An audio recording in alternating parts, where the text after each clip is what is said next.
Welcome on board, Chosen One. Sit down, breathe, and don't even pretend you're ready for what's about to be said, because the truth I'm about to drop is the kind that rearranges spines, the kind that makes enemies choke on their own performances, the kind they swore you'd never hear. And here you are anyway, strolling in like the villain who finally decided to steal the script back. Let's not sugarcoat it. What they said about you? Yeah, I heard it. The whispering, the mocking, the fake pity that dripped off their voices like spoiled honey. They acted like you were some tragic character in their story. Cute. Look who is suddenly shaking now that you're here. The same legends who expected you to bow. They're the ones crawling behind the scenes, scrambling to erase the evidence of what they did when they thought you'd never rise again. They thought you'd be too heartbroken, too confused, too tired to ever connect the dots. Jokes on them. You didn't just connect the dots, you built a whole galaxy out of them. Press the like button and subscribe, Chosen One, because if you're here listening to this, you're already paying your revenge forward. Now let's walk into the real story, the one no one had the spine to say out loud. You've been living in the aftermath of a storm you didn't even start. The air around you right now feels different for a reason. You ever notice how quiet it gets right before truth hits? It's that silence where enemies lose their bravado, where the universe holds its breath, where the world watches you step into a space you were never supposed to reach. They feel it, that shift, that change in your energy.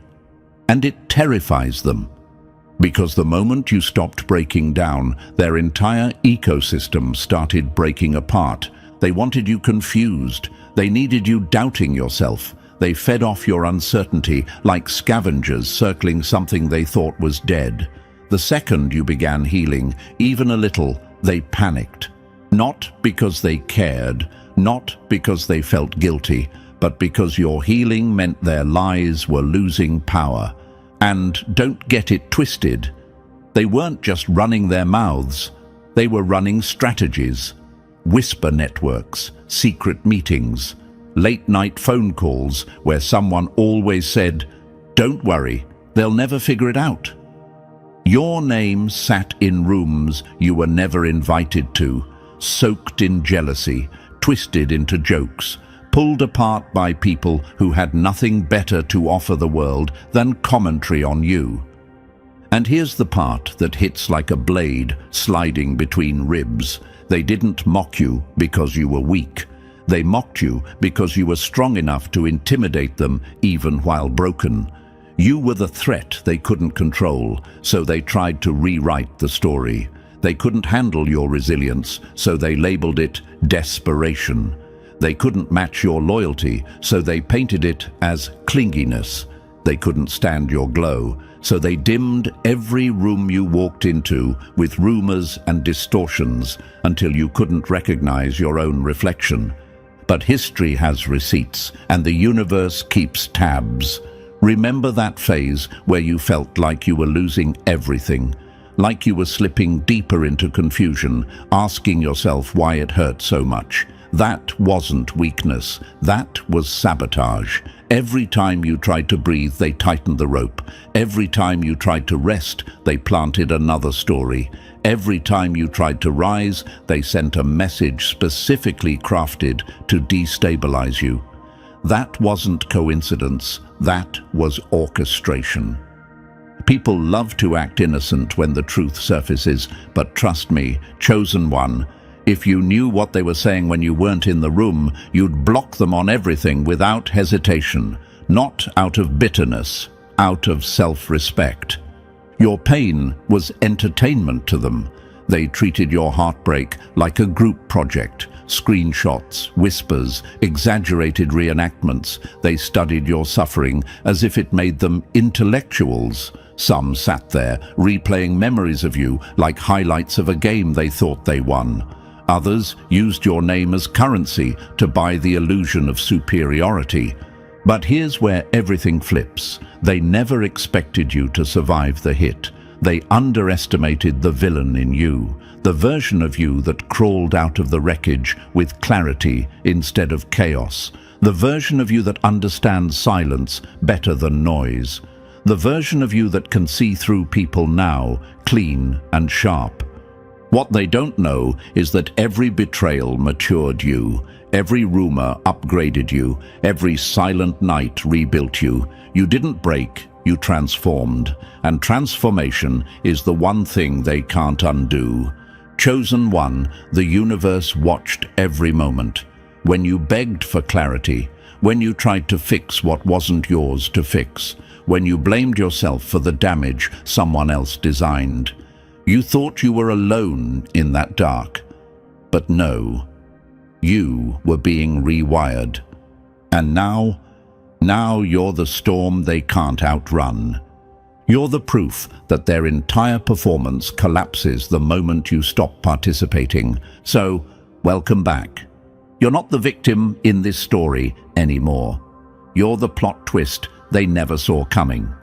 Before we go any further, Chosen One, lock in for a second. If you've made it this deep into the truth, it means your instincts are already waking up. You can feel it, can't you?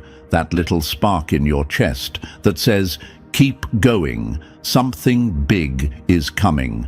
And trust me, if you truly understood what they did behind your back, you'd already be blocking half the people you used to defend. Consider this the moment you step out of their storyline and walk into your own. If you're ready to pull every mask off, expose every hidden motive, and reclaim every piece of yourself they tried to twist, drop the number 777 in the comments. Not as some magical symbol, but as a warning siren to anyone who ever underestimated you.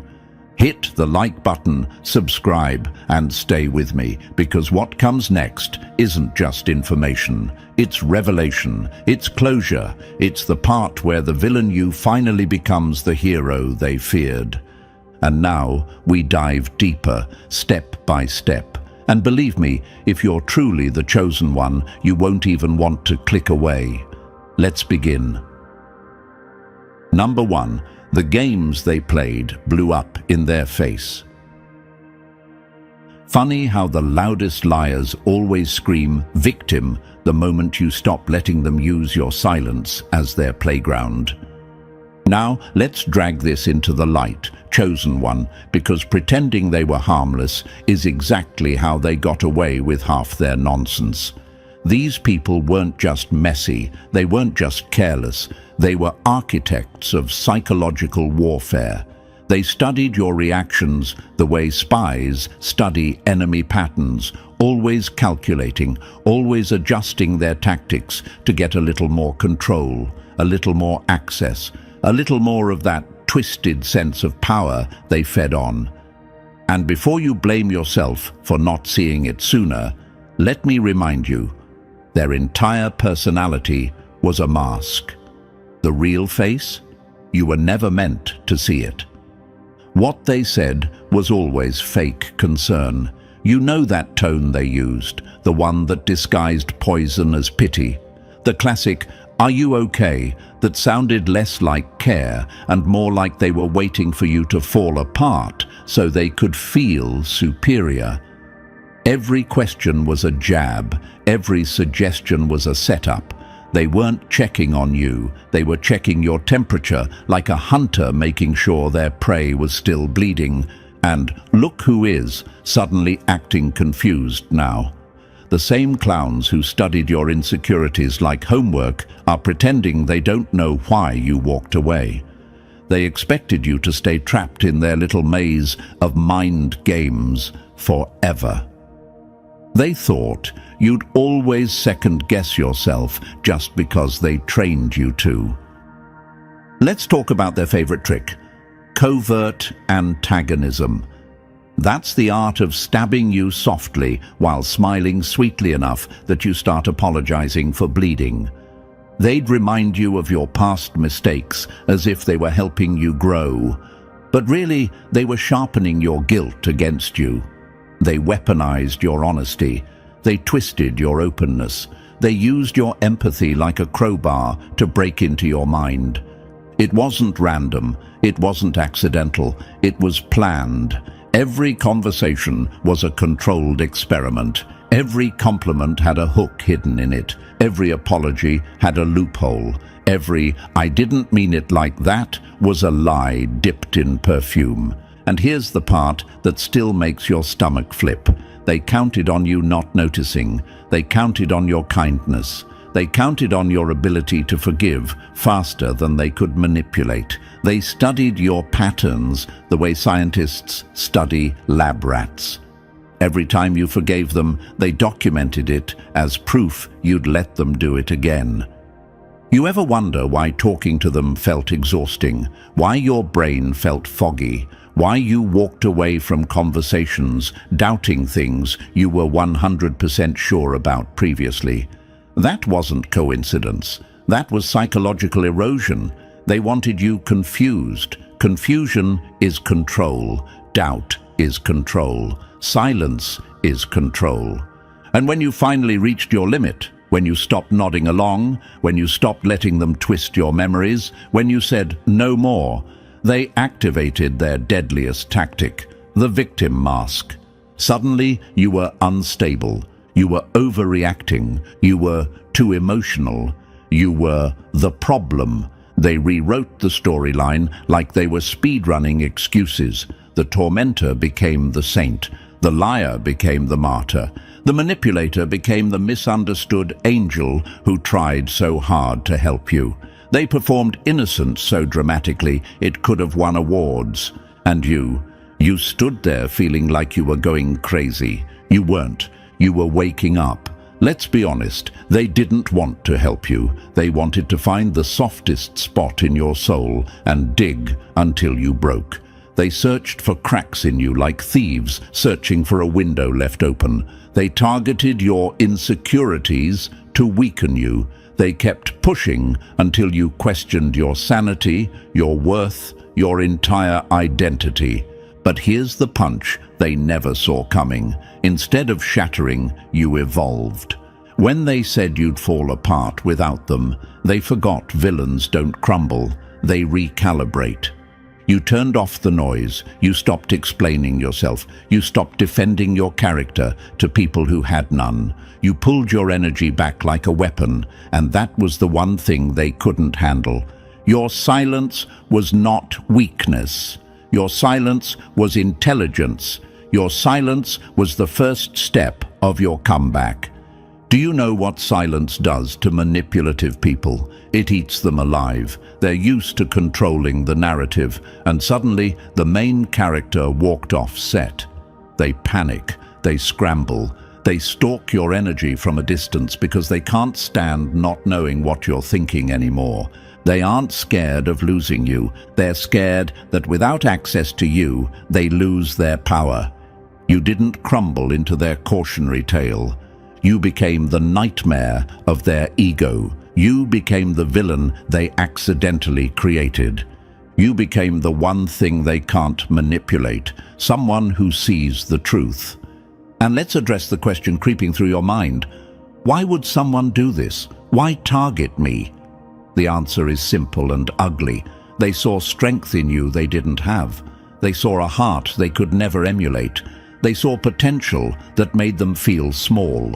Your softness intimidated them. Your honesty exposed them. Your loyalty embarrassed them. Weak people despise what reminds them of their own emptiness. And you? You were a walking mirror they hated looking into.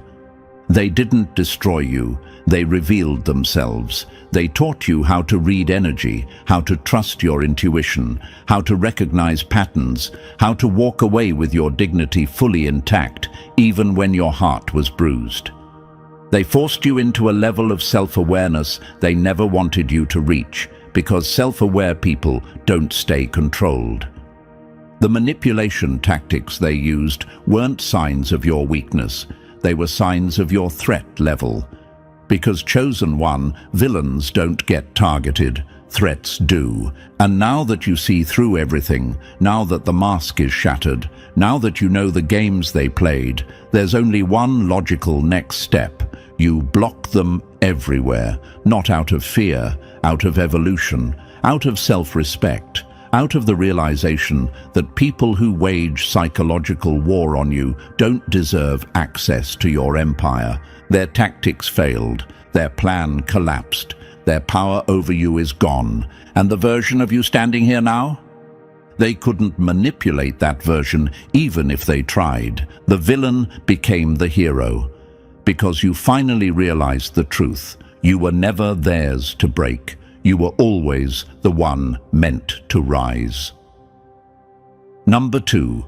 The rooms where your name became their favorite lie. Funny how cowards sound brave when the person they fear isn't in the room. Chosen one, let's tear open the doors of those rooms you never stepped into, the ones where your name was tossed around like a weapon and a joke all at once. You weren't there physically, but trust me, your presence dominated those spaces more than the people talking ever could. What they said about you wasn't just gossip. It was a full-blown performance, a script they rehearsed so often they started believing their own delusion. They needed a villain, so they drew your silhouette on the wall and threw darts until it started looking like truth to them. Imagine this, a circle of nervous people pretending to be powerful, whispering your name with the same fear kids have when telling ghost stories. Not because you did anything monstrous, but because your strength, your honesty, your ability to see through people without even trying, terrified them. So what did they do? They flipped the narrative. You were the chaos. You were the dramatic one. You were the unstable one. They said it enough times to each other that it became their religion. They built a mythology around you because the real you made them uncomfortable. Cowards rewrite history so they don't have to face their own fingerprints on the crime. Here's the punch. They didn't just lie to others. They lied to themselves. They needed to believe you were the problem so they wouldn't have to confront their own guilt. Because if they admitted your kindness was real, your intentions were pure, and your loyalty was unmatched, then they'd have to confront the truth that they destroyed someone who never meant them harm. And that kind of honesty? It scorches. Most people would rather burn you than face their own flames. Imagine another scene, a table, your name thrown into the center like bait. One person brings up a distorted version of something you said, another adds seasoning, another nods dramatically as if they're in a courtroom making their final statement. They were building a character, not describing a person. They sculpted a version of you that was easier to hate, easier to blame, easier to sacrifice when they needed a villain to justify their own mistakes. People don't talk about you because you're weak. They talk because your existence exposes them. You ever wonder why they needed such a big audience for their lies? Why they repeated the same stories over and over? Why they exaggerated the smallest moments into scandals? Because deep down, they knew the truth wouldn't sell unless they dressed it up in fear. They were protecting their egos, not the group. They were uniting in the only way insecure people know how, by pointing their shaking fingers at someone stronger than all of them combined. And guess what question is creeping into your mind right now? Did everyone in those rooms hate me? No, not even close. There were people sitting quietly at the edge of the room, people who knew exactly what was happening, people who felt their stomach tighten every time your name was twisted into something ugly, people who saw you clearly but stayed silent because speaking up would have made them the next target. They weren't brave enough to defend you, but they weren't cruel enough to lie about you either. They just froze. Imagine someone in that room staring at the table, refusing to meet anyone's eyes while your reputation got shredded like confidential documents. Their conscience screamed at them, but fear gagged the words in their throat. That silence wasn't indifference. It was self-preservation. The group operated on one rule: agree or disappear. Anyone who questioned the narrative was shoved into the danger zone, and nobody wanted to sit there with you. Not then. And just like that, your absence became their favorite place to dump their insecurities. They painted you as toxic because admitting your goodness would expose their guilt. They called you manipulative because acknowledging your honesty would make their whole script collapse. They labeled you unstable because calling you strong would mean confronting why they tore you down in the first place. It wasn't truth, it was projection. The chaos they accused you of, that was theirs. The drama they pinned on you, their creation, the instability, their emotional mess leaking everywhere while blaming the person who didn't even know a war was happening. And while they were performing their little morality play behind those closed doors, let's talk about what was really going on. You were out there trying to understand yourself, trying to fix things, trying to communicate, trying to heal, trying to be transparent, responsible, kind. Meanwhile, they were backstage handing out roles. You equals villain, them equals saints. Truth equals whatever made them feel less guilty. It's wild how people will weaponize storytelling when the truth threatens their ego. They built a cult-like mentality around your destruction.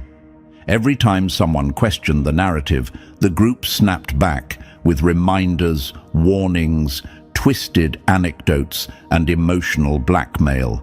We all agree, right? Remember what they did? Don't forget how dangerous they are. They had to keep repeating it to keep the lie alive, because if even one person stood up and said, "Actually, I don't think that's true," the entire illusion would crack. Lies need a crowd. Truth stands alone and still terrifies them. Let's answer another question sitting in your mind. Do they regret it now?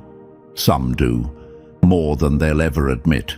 They think about you at night not because they miss you, but because guilt doesn't sleep. They replay moments. They realize how easily they allowed themselves to be manipulated into hurting someone who never threatened them. But here's the thing. Guilt after the damage is meaningless. Courage in the moment is rare. Retrospective guilt is cheap. There are people from those rooms who scroll your social media silently. People who imagine running into you and explaining everything. People who want to apologize but are too ashamed to face the version of you that survived without them. They thought you would break. You didn't. You evolved. And now their guilt has no place to land because the person they betrayed is no longer standing in the ruins. They're standing above them. Imagine this final scene, the same room, the same group, the same whispers, but this time, when your name comes up, the energy is different. There's tension, there's discomfort. Someone shifts in their seat. Someone bites their lip. Someone mumbles, "Maybe we shouldn't talk about this anymore." Because the truth they couldn't see back then is clear now. You weren't the problem. You were the threat. And they weren't the heroes. They were the mob that needed a target. They built their identity on breaking you, but you rebuilt yours on walking away. And the universe has a funny habit of rewarding the one who chose truth over performance. Chosen one, those rooms didn't define you, they exposed them. What they said behind your back says nothing about your worth and everything about their fear.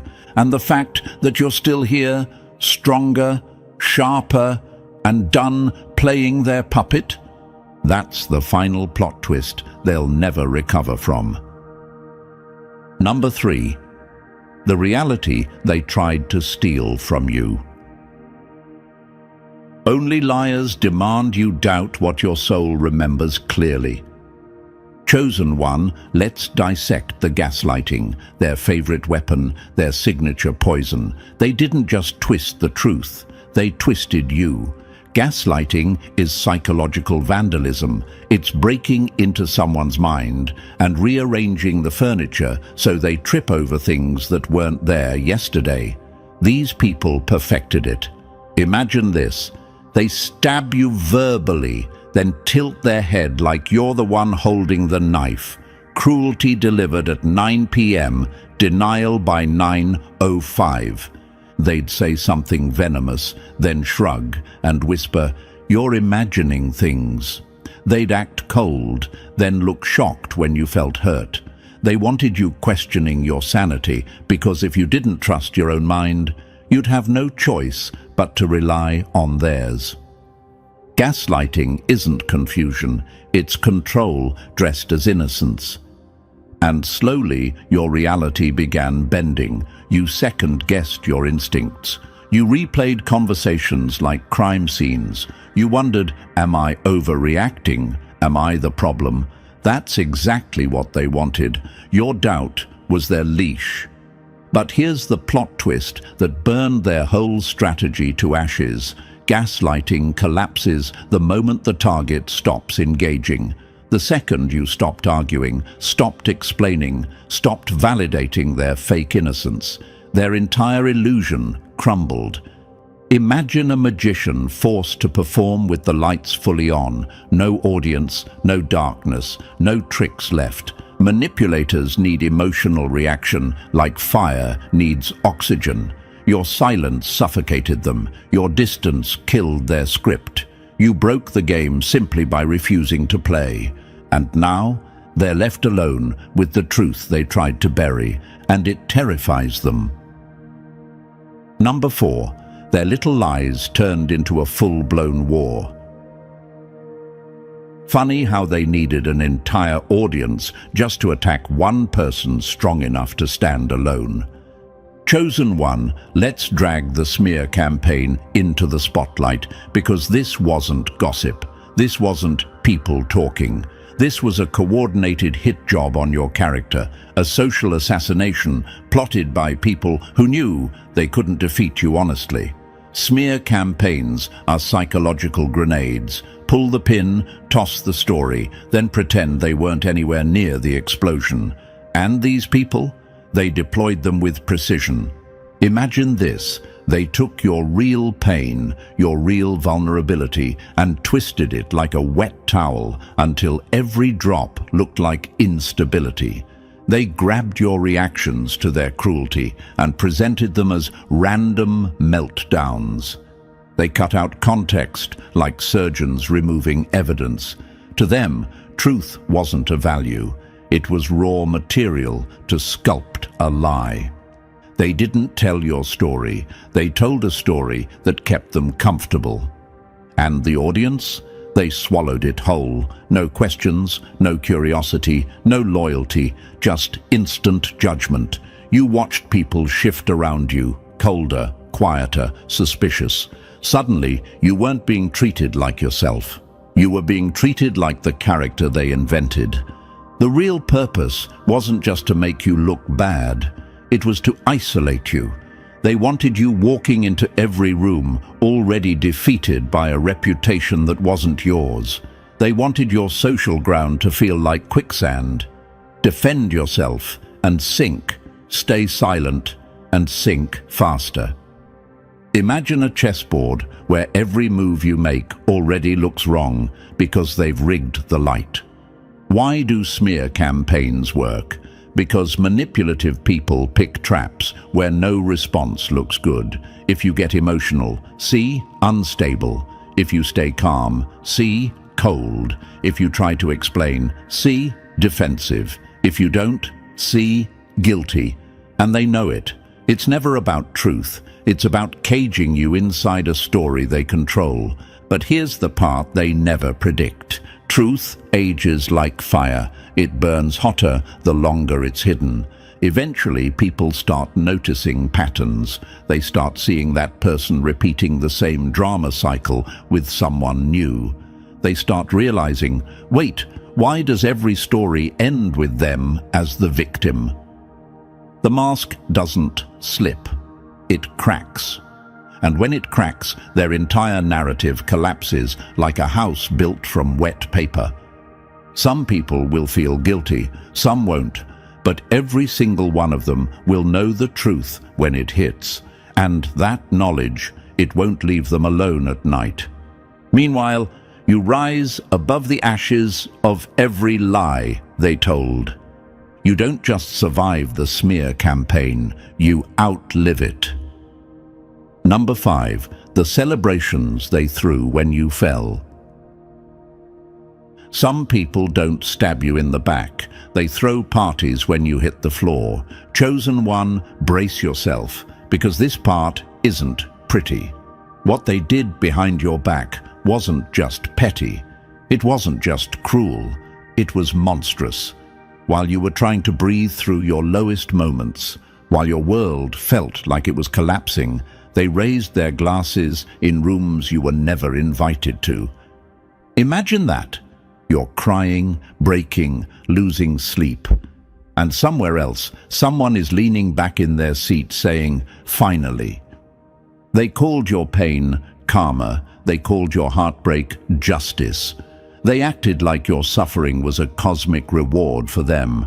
And the worst part, it bonded them. Your downfall became their group therapy, their entertainment, their weekend pastime. Toxic people don't bond over love. They bond over their favorite target, you. Imagine wolves smiling at each other because they think the lion finally fell. But the poison ran deeper. They didn't just celebrate your struggles, they engineered more of them. They reached out to people in your life with fake concern dripping off their tongues. Those little comments, I'm worried about them, or they've been acting strange, were seeds planted with surgical precision, seeds that grew into doubt, suspicion, and distance. By the time you walked back into the room, the soil was already poisoned. You felt the shift before you understood the cause. And here's the part that slices harder than anything. Some of the people you trusted most, your safe people, were double agents, smiling at you while betraying you, listening to your private pain only to serve it on a silver platter to the very people rooting for your destruction. They traded your vulnerability like currency, screenshotting, whispering, reporting, pretending loyalty while feeding your enemies content for their next hate session. Imagine confiding in someone, not knowing they're turning your wounds into a group project. Enemy betrayal hurts. But betrayal from those you loved, that's the kind that rewires you. You weren't paranoid, you weren't imagining things. The room was contaminated, and you were the only one who didn't know. Number 6. The clock they set long before you knew a war was coming. Some betrayals don't start with a knife, they start with a notebook. Chosen one, this part is going to flip your whole understanding of your past, because the timeline you saw wasn't the real one. What you thought was the beginning of the betrayal was just the moment the mask slipped. The real start? That happened long before the first argument, long before the first red flag, long before you ever felt something was off. Imagine this, you're laughing with them, trusting them, opening up, believing you found people who finally understood you. Meanwhile, in the shadows of those same moments, they're studying you. Not with love, with calculation. Every vulnerability you shared, documented, every insecurity you expressed, stored, every apology you made, interpreted as weakness. You were building a bond. They were building a dossier. The betrayal didn't start when they hurt you. It started the moment they realized you were worth breaking. People think betrayal happens suddenly, but real betrayal is slow brewed. It begins in the quiet moments when you felt safe, when you let your guard down, when your heart opened without hesitation. That's when they gathered ammunition. That's when they prepared their version of the story. That's when they built the case they planned to use against you. And you wonder, why wait so long? Why pretend to care? Because they needed you invested. They needed your loyalty before they weaponized it.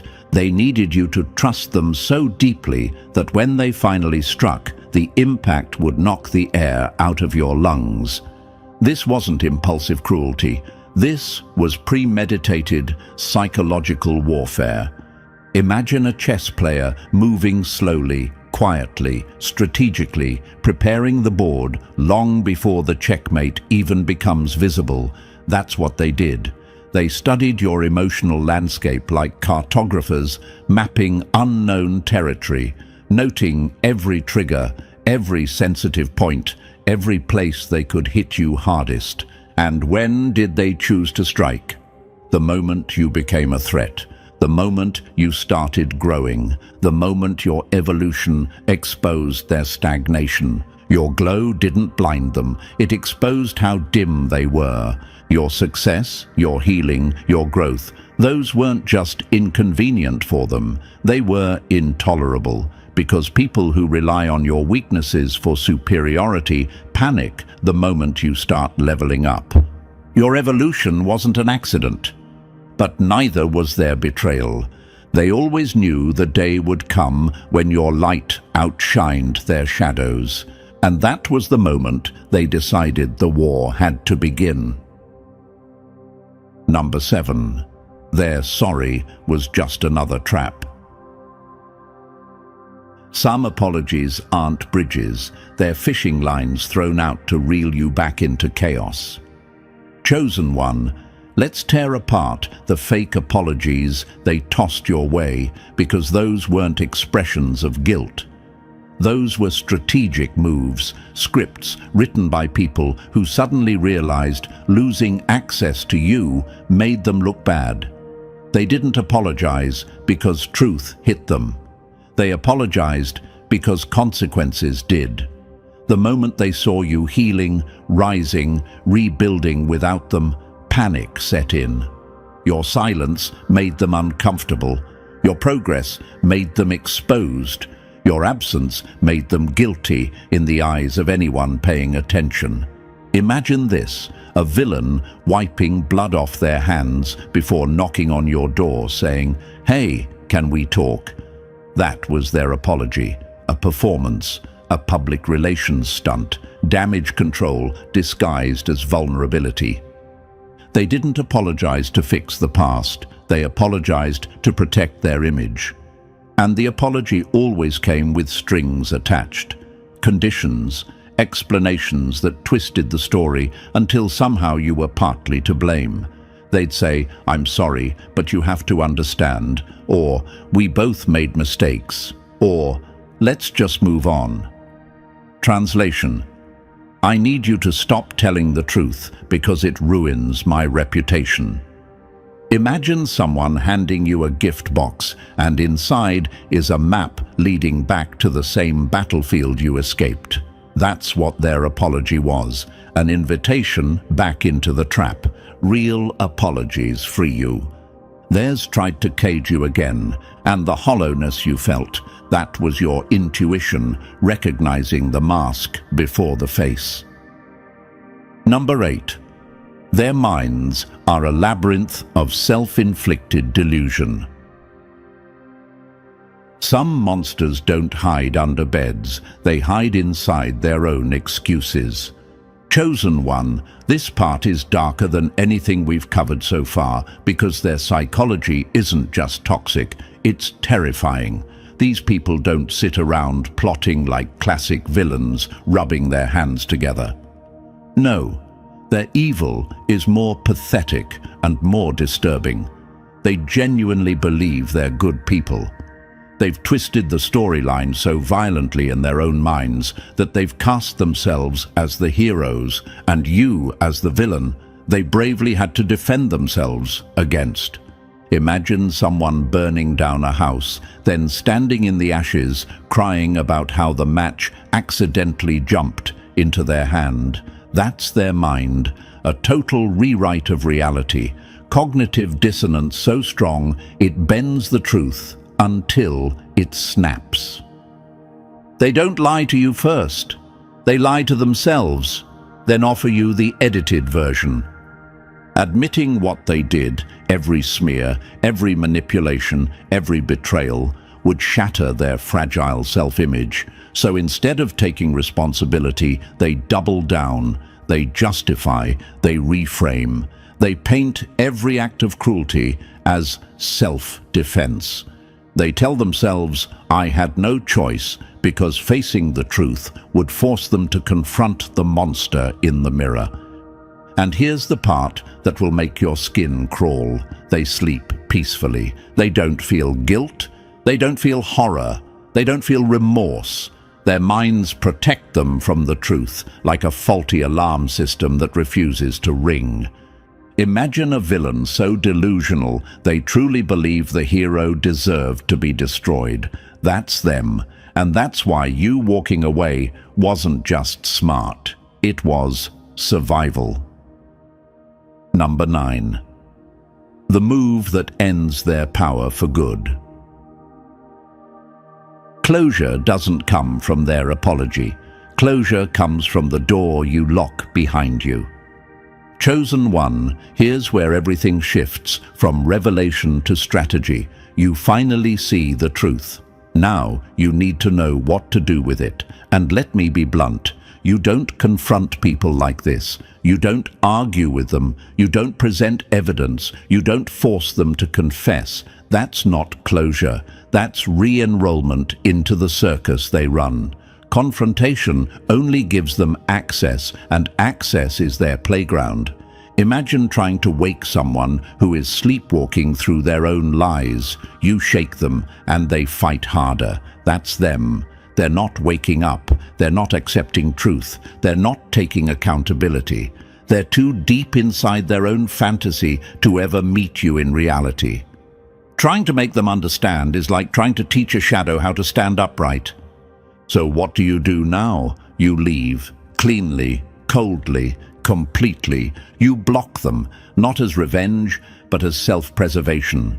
Every open door is a potential entry point for more manipulation, more chaos, more psychological residue. Blocking them isn't petty, it's protective. It's the firewall your heart needed months ago. Next, you grieve, not the real relationship, but the illusion. You're mourning a version of them that never actually existed outside your hopes, loyalty, and imagination. You loved who they pretended to be. You trusted the character they performed. Meanwhile, the real version was plotting behind the curtain, and that realization hurts. But it also frees you, because once the fantasy dies, the truth finally has room to breathe. Number 10. The collapse they never expected to watch. Karma doesn't knock. It walks in silently and rearranges the room while they're bragging. Chosen one, the moment you pulled your energy back, everything around them started unraveling. Not with thunder, not with fireworks, just a quiet shift so precise it felt surgical. That's the part they never saw coming. They thought cutting you down would elevate them. Instead, the universe did what it always does when the wrong people hold stolen power. It flipped the board. Their lies aged like milk left in the sun. The stories they told so confidently started cracking because lies require maintenance, and they're too sloppy to keep the same script straight. Imagine their faces when people replayed old conversations and realized the math wasn't mathing anymore. Suddenly, they were the inconsistent ones, the dramatic ones, the unstable narrators of their own downfall. Karma's favorite trick is letting someone talk long enough to expose themselves. And those alliances they built, held together by gossip and mutual hatred of you. Without you as their common enemy, the glue dissolved. They turned on each other like starving wolves. Fake friendships collapsed, secrets leaked. The same tactics they used on you, they started using on each other. Meanwhile, your glow-up didn't happen in spite of the betrayal. It happened because of it. Once their noise left your life, your clarity returned, your confidence rebuilt, your peace became louder than their drama. Imagine a garden finally growing once the weeds are gone. That's you. And watching you rise while they fall apart. That's the karma they never planned for. Number 11. The day you walked out was the day their empire cracked. Remove the scapegoat, and suddenly the real villains have no one left to hide behind. Chosen one. Here's the part they'll never admit out loud. Their downfall didn't begin months later or years later. It started the exact day you left. The instant your energy, your presence, your stability, your compassion disappeared from that environment. The whole group dynamic collapsed like a flimsy stage set with no main pillar to hold it up. You were the lightning rod, the one absorbing every surge of conflict, every projection, every insecurity they threw around like confetti. With you gone, the storms didn't stop. They simply redirected inward. The chaos they once pinned on you started showing up between them. The arguments they swore you caused, now erupting without your name involved at all. The tension they blamed on you, still there, but now with no convenient target to blame it on. Take away the person they scapegoated and watch how fast they turn on each other. Suddenly, the room felt different, tight, hostile, suspicious, because when the chosen one leaves, the truth doesn't stay hidden anymore. The real toxic one can't disguise themselves. The instigator becomes obvious. The manipulator loses their deflection strategy. The bully has no shield. Without you absorbing their dysfunction, their masks cracked at record speed.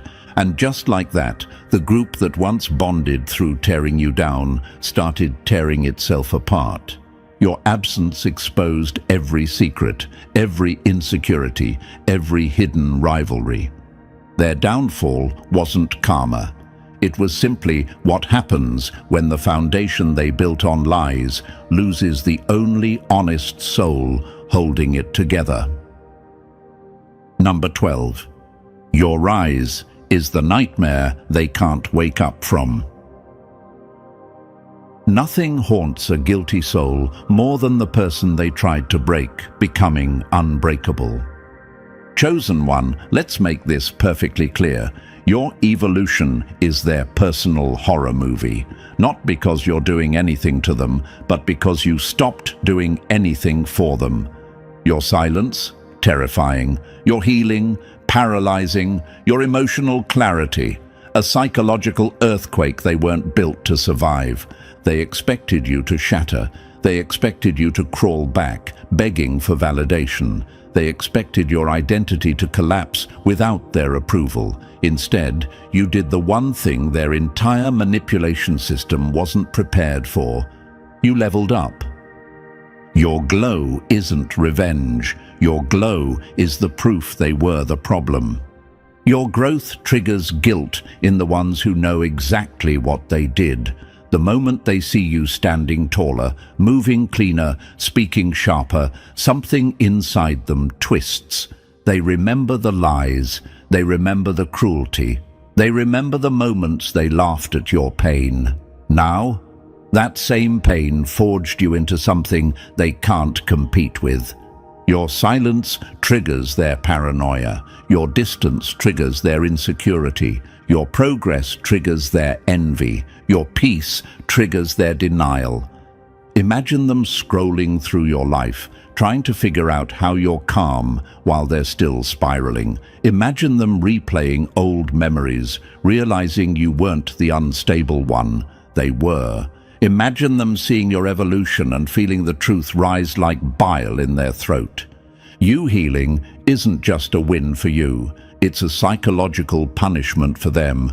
It reminds them that you survived everything they hoped would destroy you. And to people like that, your evolution isn't just intimidating, it's unbearable. Number 13, the new era you're about to walk into.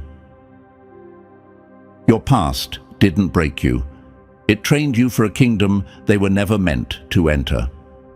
Chosen one, this is the part where the lights shift, the camera pulls back, and the entire atmosphere changes. Because everything before this, every betrayal, every lie, every manipulation, wasn't the ending of your story. It was the origin, the prologue, the necessary darkness that sharpened you into someone who can walk into a new life with eyes that see everything and a heart that bows to no one. You're not stepping into the same world you came from. That version of you is gone. The naive one, the overly forgiving one, the one who thought loyalty could fix people who were committed to their own destruction. That chapter has burned away, and all that's left is the version of you that finally understands your worth. Not because someone reminded you, but because your scars taught you. Imagine this, you walking forward, not with fear, but with precision. Every step calculated, every boundary reinforced like steel, every instinct sharpened to a blade. You don't need to announce this new life. Your energy does it for you. People will feel the shift before you ever speak. They'll sense the difference in the way you breathe, the way you move, the way you no longer bend where you once snapped. You didn't become colder, you became clearer. Your new life is built on self-respect so high it becomes a gate few can cross. The ones who get in will be the ones who've earned it, not the ones who manipulated entry. Your circle will shrink, not out of fear, but out of intention. You're stepping into a phase where trust is sacred, not automatic, where access is a privilege, not a default setting. And here's the poetic justice in it all. The same people who tried to break you will now watch from outside the fortress. Not because you're hiding, but because they were never meant to stand beside the version of you that survived them. Imagine them seeing you now, stronger, smarter, emotionally lethal in the best way. They don't get to claim any piece of the life you're building. They don't get to witness your growth up close. They don't get to harvest the piece they never planted. Their chapter closed the moment you chose yourself. Your silence didn't end the story, it upgraded the author. You're stepping into a life where you don't chase answers. You create closure. You don't entertain chaos. You shut the door on it. You don't prove your worth. You radiate it. And anyone who tries to rewrite your history simply exposes their own. This new era isn't about revenge. Revenge is small. You're too evolved, too experienced, too awakened for that. Your victory is bigger than revenge. Your victory is living a life so aligned, so peaceful, so powerful that the person they tried to destroy becomes unrecognizable even to you. Walk forward now, not as the wounded one, not as the survivor, but as the villain turned hero of your own universe. The one who finally writes the story without asking permission. And now, chosen one, you've reached the end of the truth they never wanted you to see. You've walked through every shadow they cast and stepped out brighter, stronger, untouchable. This is your closing chapter with them, and your opening scene in a new era built on power, clarity, and absolute self-respect. If this message hit where it needed to, press like, subscribe to stay in this circle of truth. Drop 77 in the comments to seal your transformation and share this with someone who needs their eyes opened. Your story starts fresh from here. Number 5.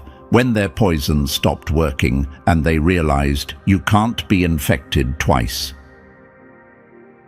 Nothing scares a manipulator more than the day their favorite tricks stop having any effect. It's like watching a magician choke when the rabbit refuses to die. They always misunderstood what you were made of. They thought angels were just vessels of light, floating around with open arms and soft hearts. They never realized angels carry darkness in their archives like a secret map. Not because they belong to the dark, but because they've battled it, survived it, reshaped it into wisdom. Real angels aren't naive. They're forged, tempered, hardened through contact with every shadow that tried to swallow them. Imagine this: someone keeps feeding poison to a creature they think is fragile, and suddenly the creature stops reacting. Suddenly the poison stops working. Suddenly the predator realizes the victim has grown fangs. You tried to stay pure, didn't you? You tried to stay soft. You tried to keep your intentions clean, your spirit clear, your heart untangled from the mess they kept dragging you into. But they were relentless. They kept injecting toxicity into every connection you offered, dripping venom into your trust, trying to twist your goodness into submission. They wanted to contaminate you just enough to keep you controlled. And when a system is attacked, it doesn't collapse. It adapts. Your evolution was biological, emotional, spiritual, a full-body upgrade. Their poison became your vaccine. Their lies became your antibodies. Their manipulation built your resistance. Let me answer the thought swirling in your mind. Why do I feel nothing now? Because that's what immunity feels like. It looks like indifference. It sounds like silence. It feels like absence. They interpret it as coldness, but it's not cold. It's clarity. You're immune to their guilt trips now, immune to their crocodile tears, immune to their recycled apologies, immune to their desperate last-minute promises. Imagine someone trying to punch a brick wall. They keep hurting themselves and calling the wall heartless. That's them now. Everything they used to weaponize against you rebounds and hits them instead. Their words have no hooks. Their games have no entry point. Their chaos has no influence. This immunity terrifies them because it exposes the truth they've been hiding. You were never weak. You were never breakable. You were simply untrained in the dark arts they depended on. Now you're fluent. Now you see through everything. Now you can walk through their storms without getting wet. They didn't break your spirit. They activated your defenses, and in doing so, they built a version of you that can't be touched, tricked, manipulated, or emotionally hijacked ever again. They created immunity.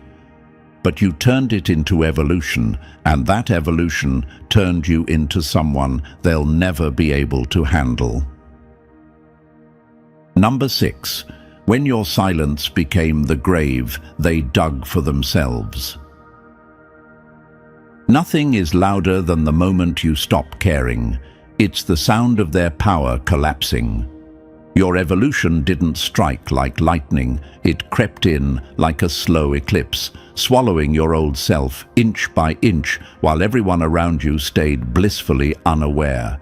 Every day you gave less of your soul to people who didn't earn a single breath of it. Every smile felt thinner. Every response felt hollow. Every act of care felt like lifting a weight you no longer believed in. And then one morning, the feeling just wasn't there. It didn't fade. It vanished. Imagine looking into a mirror and seeing a version of yourself that no longer flinches, no longer bends, no longer bleeds for people who treated your heart like a doormat.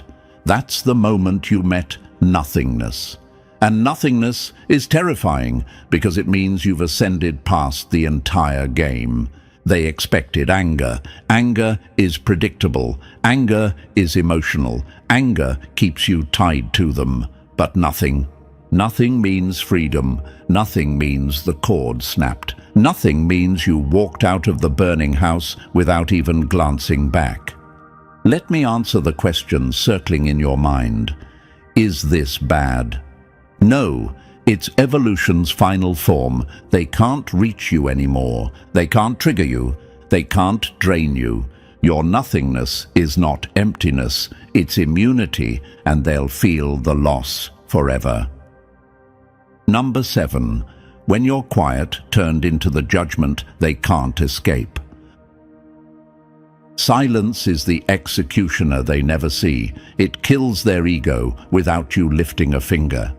Your silence isn't emptiness, it's strategy. It's the throne you sit on now, watching clowns do cartwheels for attention you no longer hand out. They keep poking, keep performing, keep trying to provoke the old version of you. The one who explained everything, reacted to everything, cared about everything. But that version died, and the burial was silent. Imagine standing behind glass, watching them throw tantrums on the other side.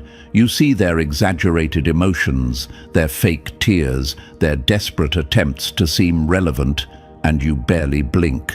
Why? Because once you've tasted peace, chaos looks cheap. Once you've built inner power, external noise becomes background static. Let me answer the question whispering in your mind. Why does my silence bother them so much? Because silence exposes them. Silence forces them to face themselves. Silence proves they never had control in the first place. They text you paragraphs, hoping for crumbs. They stir drama, hoping for a spark. They spread rumors, hoping to wound you. But you don't react, you don't flinch, you don't descend. Your silence isn't weakness, it's a verdict, and they know exactly what it means. They don't matter anymore. Number 8. When your stillness became the trap they walked into. Still water looks harmless until you realize it's deep enough to drown every lie they ever told. Your silence was never surrender. It was the cleanest execution of strategy you've ever pulled off. Anyone can yell, anyone can react, anyone can waste breath on people who treat emotions like toys. But choosing stillness, choosing restraint, choosing to shut the gates and let them scream outside, that's mastery. That's evolution. That's what happens when the chosen one gets tired of feeding wolves who only bite the hand that nourished them. Imagine this, a battlefield where one warrior drops their weapon and simply stands there. No fear, no panic, just presence. The enemy begins shaking, not because of violence, but because every move they make reveals their weakness. That's what your stillness does. It exposes them. Let me answer the question floating in your mind. Do they notice my silence? They notice it more than your words ever mattered. It keeps them awake. It keeps them guessing. It keeps them terrified of what happens next. They don't have access to your mind anymore. No access to your truth. No access to your evolution.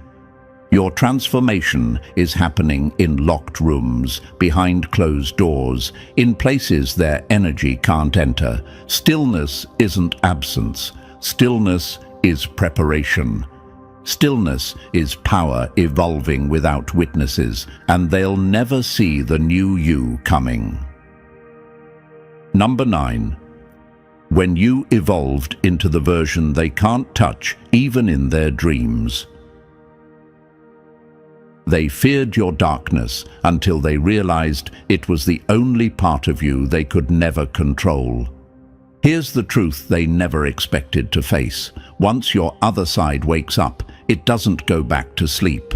This isn't a phase. This isn't a costume. This is your final form, stepping into the room without apology.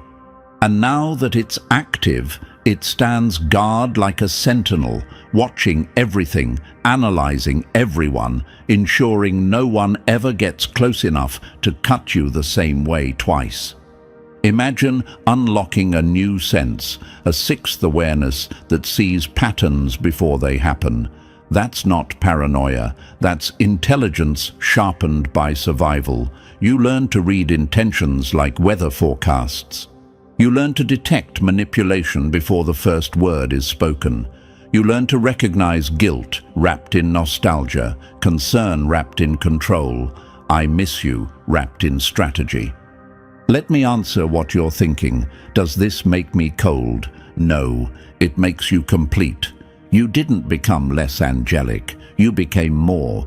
Real angels aren't floating ornaments, they're warriors with vision in both directions, light and shadow. By embracing your darker instincts, you finally integrated what was always inside you. And now, they're spiraling. They're sending mutual friends to fish for information. They're posting bait online, hoping you'll bite. They're rewriting history to paint themselves as victims. But you're untouchable. You see through every tactic, every script, every recycled performance. Some of them even try poking your old buttons, desperate to trigger the version of you that cried, apologized, explained, overextended. But those buttons, they don't exist anymore. You rewired your entire system. Your new frequency is silent, elevated, unreachable. That's what terrifies them. You didn't just move on, you moved beyond. Number 10, when your energy upgraded and their access card stopped working. Once you rise to a higher frequency, the people who fed on your chaos suffocate in your peace. You didn't just outgrow them, you out-evolved them at a molecular level. You're operating on a wavelength where their toxicity can't breathe, where their games fall flat, where their manipulation hits a firewall they can't crack. You changed your internal coding. You became incompatible with dysfunction. That's why their old tricks don't land. They're trying to run on software you deleted. Imagine having a built-in radar that picks up lies before they even form. That's your new frequency, a truth detector disguised as intuition. You sense intentions before the first word drops. You read silence better than most people read full sentences. Your boundaries now operate automatically, like a security system that locks doors before danger even reaches the porch. This new vibration doesn't pull in chaos. It attracts people who honor your peace. People who match your growth instead of draining it. People who don't flinch at your standards, but rise to them. And when the old crowd sees you building new connections, effortlessly, naturally, they feel the sting of being replaced by your evolution, not your revenge. What truly destroys them is how stable you've become. No crashes, no breakdowns, no regression. You're not acting different. You are different. Permanently.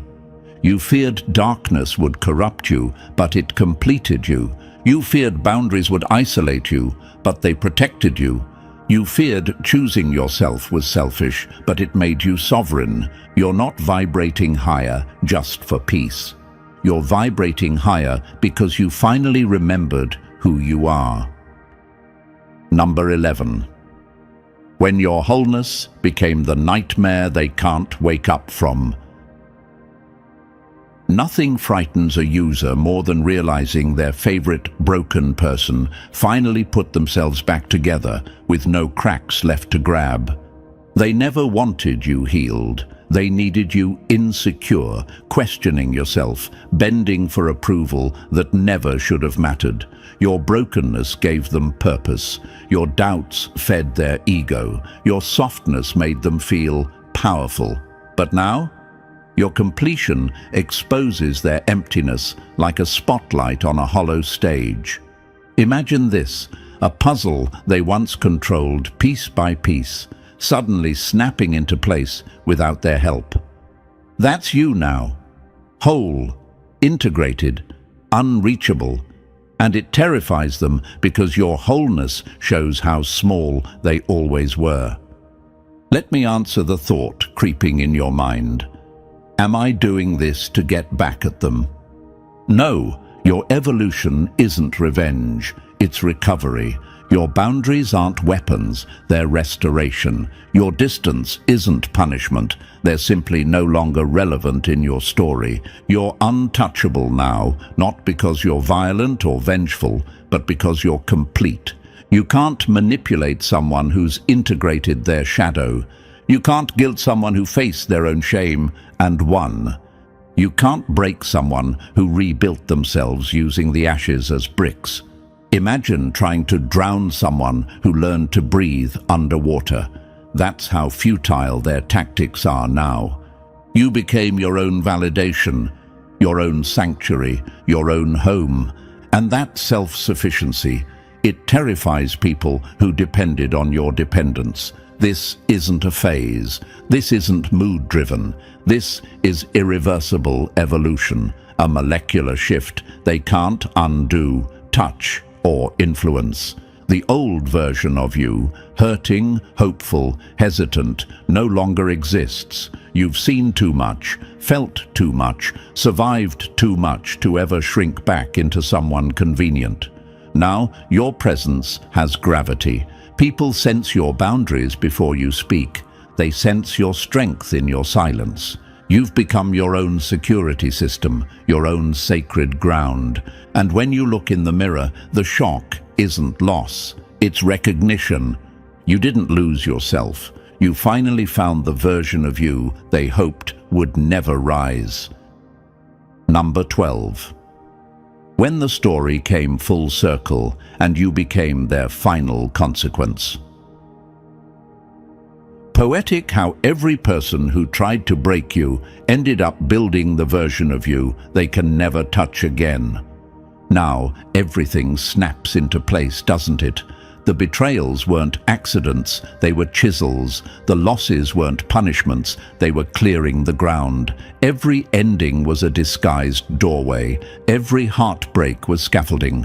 While you were busy thinking you were collapsing, the universe was constructing something lethal, beautiful, untouchable.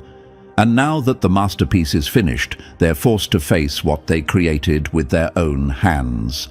A version of you forever beyond their reach. Imagine a circle drawn in fire. You walked it all, light, shadow, hope, destruction, and somehow came out whole. You stand here as everything they underestimated, angel and demon, healer and warrior, softness and steel, woven into one unstoppable force. They demanded to see your other side. Now they're living with it. Let me answer what flickers in your mind. Do I need closure? No. Closure is a door they no longer own. Apologies don't interest you. Explanations don't move you. Validation no longer fuels you. You stopped proving, stopped chasing, stopped shrinking. You don't defend your name anymore because your presence does it for you. And that silence you carry, it isn't hollow, it's loaded. Loaded with peace, power, clarity, self-respect, and every piece of yourself you reclaimed from their chaos. When they see you now, they see distance they can't cross, strength they can't shake, evolution they can't undo. You didn't win against them. Winning still puts you on the same playing field. You transcended them. You evolved into a realm they'll never access. Your story didn't just continue, it outgrew their entire reality. That's full circle. And now we arrive at the edge of everything, where the story settles, where the transformation roots itself, where you step fully into the version of you they swore would never exist. You're complete now, chosen one, untouchable, awake, evolved beyond their reach forever.